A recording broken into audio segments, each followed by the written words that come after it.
folks, and welcome back to my channel. Everyone might be happy to know that this is going to be the last of the Friday cooking videos, and it's not even going to be about cooking. It's going to be a couple of little tips and hints, something I've started doing and I just wanted to share it. It might seem silly, but I've always wondered about these Tupperware type, and this is not Tupperware, it's Rubbermaid, but these things say that they're microwave safe, and then you want to cook something or heat it up to boiling to make sure that it's killed germs and everything, and you end up with this plastic dissolving in it. And I don't know how much plastic and Teflon and all that stuff we eat these days, but I'm really getting to a point that I'm thinking about it, because just recently I saw an article about human beings and animals having microplastics coursing through their bloodstreams, and that just didn't seem real appealing to me. But now here we go. Every time I use a container, and my mother was the same way, it might be something genetic, I would always throw it away. Now here, let me back up a little bit.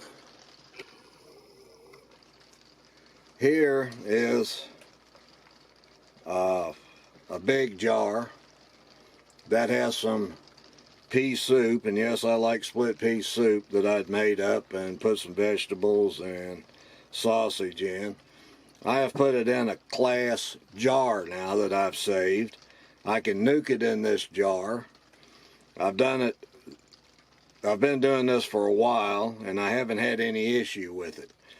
I haven't had a jar break in the microwave or anything else.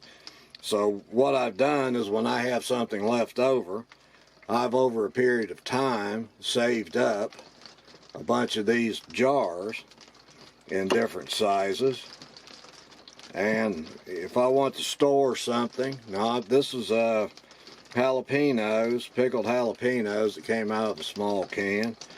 And this is actually a chicken or beef bouillon jar. I don't remember which it was, doesn't matter. But anyway, that stores real good in there. This I think was some of that garlic and oil I like to use. I put leftover bacon grease, because I will from time to time take some bacon grease and put it in some green beans or something like that.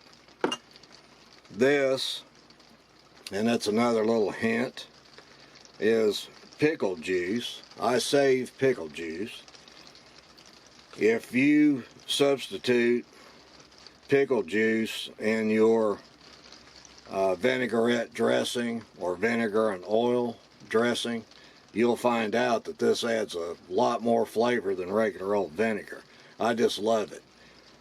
I used to own a restaurant a long time ago, and I made up vinegar and oil, or vinaigrette dressing, using this pickle juice. And my customers were constantly asking me for the recipe. I never gave it to them. But anyway, this is just an empty jar that I could put anything in. This was salsa. Now this was an empty jar of jelly. And what I use these for, I have 2 or 3 of these. I like this, and I was going to show you. Let me get that. I've been doing these recipes about all this healthful food and everything, but once a week I fix myself some sausage and biscuits, sausage gravy and biscuits, and this Libby's country sausage gravy is really pretty doggone good for stuff coming out of a can. So this says there are 7 servings. Now when I make biscuits, I make 2. and they weren't real far off, because I'll get a third, and a third out of this can, and I make 2 biscuits, so I get 6 biscuits out of this. I'll take a third of that gravy out for use immediately, and the other 2/3 of the gravy goes in this jar, and it'll be good the next Sunday and the next Sunday.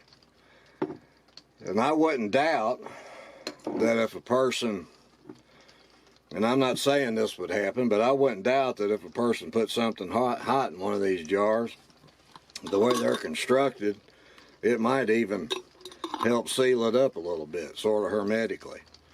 But anyway, that was my little tips for the day.